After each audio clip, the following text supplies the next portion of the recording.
Senhoras e senhores, agora são 9h32, pelo horário oficial de Brasília. Eu quero trazer para esta conversa o meu amigo Leonardo Machado, coordenador institucional do IFAG, o Instituto para o Fortalecimento da Agropecuária de Goiás, para trazermos o cenário do estado nesse momento, as perspectivas, principalmente para a safra de milho, para o mercado, para os preços. Leonardo, bom dia. Seja bem-vindo ao Bom Dia Agronegócio.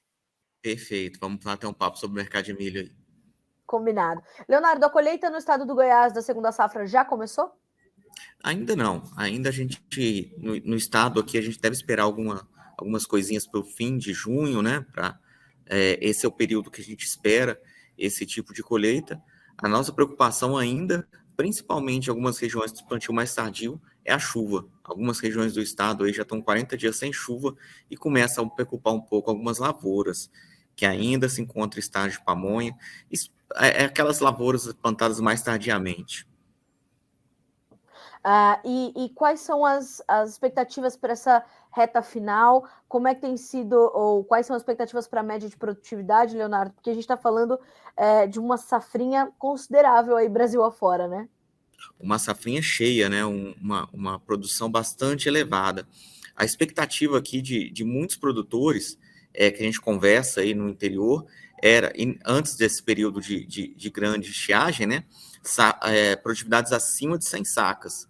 Então, a gente observava aí produtores bastante animados em relação à sua produtividade. Porém, agora, esse período longo, sem chuva, esse período de estiagem, começa a preocupar um pouco, né?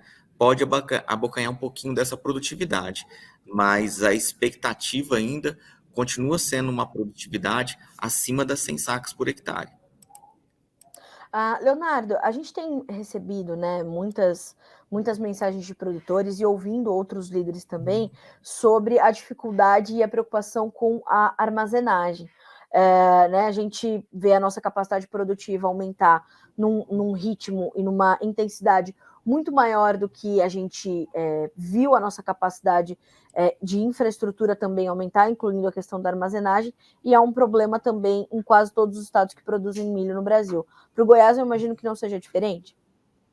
Não, não é diferente. Infelizmente, né, a gente vê uma situação bastante parecida. Por quê? Porque a gente vem de uma safra de soja cheia, uma safra de soja que não atingiu os índices de comercialização visto nos últimos anos, ou seja, tem muita coisa armazenada ainda, muita coisa nos armazéns, sejam de produtores rurais, sejam de empresas privadas, e toda essa soja ela vai precisar sair para dar espaço ao milho. E mesmo essa soja saindo para dar espaço em milho, a quantidade de armazenamento não é suficiente para atender toda essa demanda. Então, a gente já prevê, a gente já espera que nessa próxima safra a gente vai ver aí novamente aquelas imagens de milho colocado fora do armazém.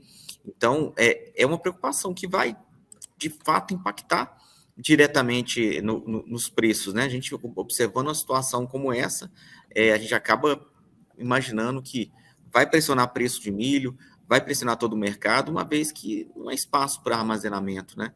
E Goiás, apesar dos avanços que a gente teve na capacidade armazenadora, ainda é muito insuficiente para armazenar 2 safras cheias, né? A gente está falando o quê? De 17 milhões de toneladas de soja e 11 milhões de toneladas de milho. São 28 milhões de toneladas e a nossa capacidade não é de 15. Então, mesmo que a gente tenha uma situação de dinâmica, né? Ou seja, um entrando e outro saindo, qualquer resquício que fica já atrapalha toda essa, que a gente chama capacidade dinâmica de armazenamento.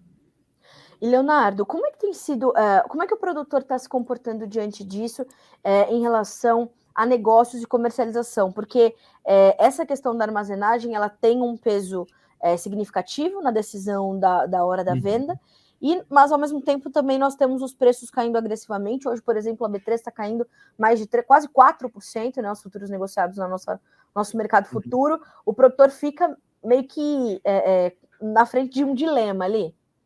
O produtor está muito apreensivo frente a tudo isso que está acontecendo, Sim. né? Desde que a gente fala de soja, né? Muitos ainda possuem soja, ainda tem a perspectiva ainda esse produtor tentando segurar um pouco ainda a soja, vai tentar segurar essa soja até iniciar a colheita do milho safrinha. Nesse sentido, espera aí que aconteça alguma situação de um câmbio subir ou um problema na safra americana para conseguir preços melhores. Então, o produtor está muito apreensivo. É sabido que nos últimos dias o volume de negócio, tanto para milho e soja, avançou um pouco, né? Devido já à reta final aí da colheita, mas ainda é muito incipiente. A gente percebe ainda muitos produtores bastante travados na questões de comercialização, ou seja, ainda tentando buscar espaço para tentar alguns preços melhores. E a gente sabe que tudo isso aí depende de várias conjunturas para que de fato ocorra, mas é a situação hoje da tomada de decisão do nosso produtor. Então, a comercialização por parte do produtor, apesar de ter ganhado um pouco de velocidade nos últimos dias, né, ele ainda é bastante travado ainda, o produtor está bastante segurando ainda um pouco, tanto da sua soja quanto do seu milho.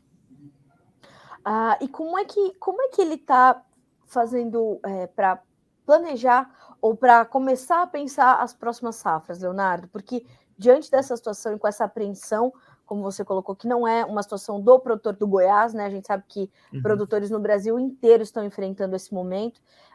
Como é que ele sente ou como é que ele consegue começar a planejar as próximas temporadas? É muito, muito preocupado. Ainda ele está muito no pensamento dessa safrinha e da soja, que ainda tem um pouco, né? E já começando a olhar um pouco para a safra que vem. E a safra que vem, ela traz, podemos dizer assim, olhando o copo meio cheio, né? Se pode dizer assim, já traz um pouco de um custo de produção menor do que foi esse ano, que realmente esse ano o custo de produção foi muito elevado, e custo de produção elevado, vendo em conta de preços reprimidos nesse momento, né? Traz uma preocupação muito grande. E aí ele já começa a pensar e observar a próxima safra, principalmente nesse prisma de custos mais baixos. Ainda tem sido observado, tá? O produtor já tem feito seu custo de produção, já tem observado que situações como agora, a relação de troca começa a ter algumas melhorias, né? Principalmente para fertilizantes nitrogenados, e aí ele já começa a trabalhar um pouquinho a sua próxima safra. E é o que a gente sempre recomenda, né? Aqui como Federação da Agricultura, como Sistema FAEG, Senar e FAG, para o produtor ter esse custo de produção na mão e saber fazer o melhor momento, observar as relações de troca, porque é nesse momento que a gente consegue fazer bons negócios. Leonardo, mas esse momento, por exemplo, para a safra de milho verão ou para a safrinha 24, são bons momentos para relações de troca ali com os insumos? Ou para a soja, a gente sabe que talvez seja um pouquinho melhor, né? O momento seja um pouco melhor para a relação de troca. Quero te ouvir sobre a soja, mas quero também entender como está esse momento para o milho aí do estado de Goiás. Como você bem colocou. Para a soja, a gente observa um cenário bastante favorável para a safra que vem, visto que a gente tem uma situação de queda no preço de fertilizantes que vem ao encontro dessa relação. Milho, pensando em 24 ainda, né, ainda é um pouco distante.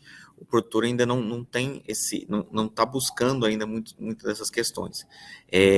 Agora, para esse milho, nesse momento, que a gente tem observado aqui preços para a entrega da safrinha em julho, em torno de R$ 41, é uma situação bastante complicada, que o produtor vai ter que ter uma produtividade muito elevada, acima da casa dos 90 sacas por hectare, para poder estar pagando suas contas.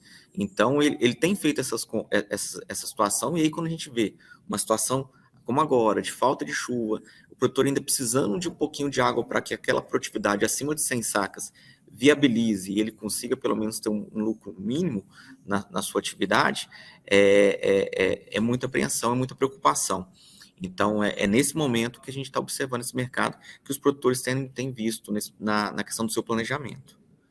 Ou seja, Leonardo, para o produtor goiano, as contas, mesmo que muito ajustadas, elas ainda estão fechando. O produtor ainda não está encarando prejuízo, mas precisa confirmar a boa produtividade da safrinha 23. É isso? É mais que nunca necessário confirmar a produtividade para que ele pelo menos empate, né? A gente percebe que é a questão do empate. Hoje, aí, você pegar o custo operacional efetivo, né, que é só os dispêndios, ele está aí precisando produzir em torno de 90 para poder pagar suas contas. Agora, pensando em corte operacional total, depreciação, essa situação já traz um cenário de rentabilidade negativa. E tudo, como a gente colocou, vai depender muito dessa questão de produtividade. Produzindo bem, tendo uma boa produtividade, ele consegue ainda se balancear em relação a essa safrinha. Leonardo, você citou a questão da logística, eu queria te ouvir um pouquinho mais em torno disso, não só sobre a questão da armazenagem, mas o escoamento. Quais são as expectativas para escoar todo esse milho que pode sair do estado de Goiás e como tem sido a demanda por ele neste momento? Perfeito. Então, vamos imaginar que hoje, né, na nossa safrinha, a gente vai colher em torno aí de 11 milhões de toneladas, né? É um volume quase 40% maior do que foi colhido no ano passado, devido a toda essa questão do ano passado ter sofrido com algumas perdas climáticas. E aí a gente tem uma demanda interna aqui considerável, até relativamente boa, né? A gente tem algumas fábricas de etanol buscando bastante milho, fábrica de ração buscando também bastante produto. Então, dentro desse contexto interno, a demanda é razoavelmente boa. E vamos imaginar que desse volume que vai ser colhido, 60% deve ficar aqui dentro do estado. Esses outros 40% que tornam uma preocupação, principalmente pelo valor do frete, né? A gente observa nessa safra, para poderia ser um alívio, mas acaba não sendo, fretes bastante elevados e concorridos, né? Uma vez que a gente já vem também de uma situação de soja bastante grande. E aí ele começa a preocupar, porque a gente precisa exportar esse milho, a gente precisa escoar para outros estados também, uma vez que o milho goiano ele vai para estados mais distantes, e começa a ter algum ponto de uma necessidade de algum apoio governamental frente a isso, né? A gente vê algumas demandas já buscando essa expectativa para que auxilie esse escoamento, tanto principalmente para essas questões dos estados mais de consumidores, principalmente no Nordeste, né? Eu perguntei isso porque justamente a gente tem avaliado também e tentado acompanhar, entender como vai ser essa disputa, né, por espaço para escoar rodovia, ferrovia, hidrovia, tudo que tiver, e claro, os portos, todo esse volume de soja que certamente vai ser carregado ainda para ser comercializado no segundo semestre, se chocando com esses novos volumes de milho que também chegam, né, Leonardo? Perfeito, a gente vai ter então aí, se a gente pensar em Porto, né? Começar trazendo perspectiva de Porto. A gente vai ter aí até julho, agosto, para exportar praticamente toda a soja que falta. A gente tem que lembrar que a gente vai ter que exportar, o Brasil tem que exportar mais de 90 milhões de toneladas de soja até o momento, de acordo com as últimas informações que eu tenho, foram exportadas metade disso daí. Então a gente tem ainda um grande volume a ser exportado nos próximos meses, e aí começar a entrar o milho para fazer esse repasse.